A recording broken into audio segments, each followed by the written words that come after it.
Hi friends, ఒక చిన్న tip అండి.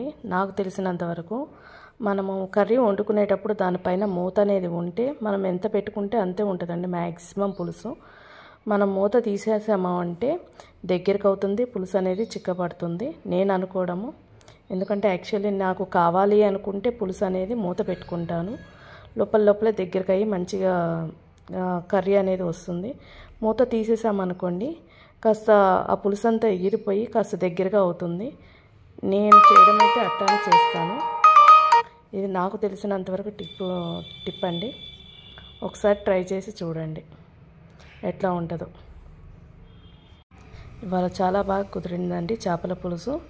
ఇది పార్ట్ 2 అండి. యాక్చువల్లీ దీంట్లోనే దించబోయే ముందు ఇంకా కొత్తిమీర వేసేసానండి. ఎట్టి పరిస్థితుల్లో చేప అనేది ఉడికేటప్పుడు చేప వేయంగానే గరిటె పెట్టాలండి. ఆ తర్వాత గరిటె పెట్టొద్దు. నేను ఎట్లా తిప్పానండి, గిన్నె తీసుకుని అట్లానే తిప్పాలండి, లేకపోతే చేప ముక్క అనేది ఇరిగిపోతుంది.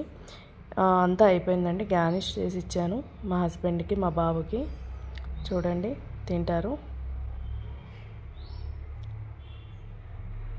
ఇద్దరు తింటా బాగుంది అని చెప్పారు.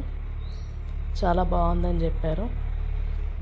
సక్సెస్ అయిందండి ఇవాళ ఎట్లకెళ్ళకి చేపల పులుసు అయితే. థ్యాంక్ యూ సో మచ్ అండి.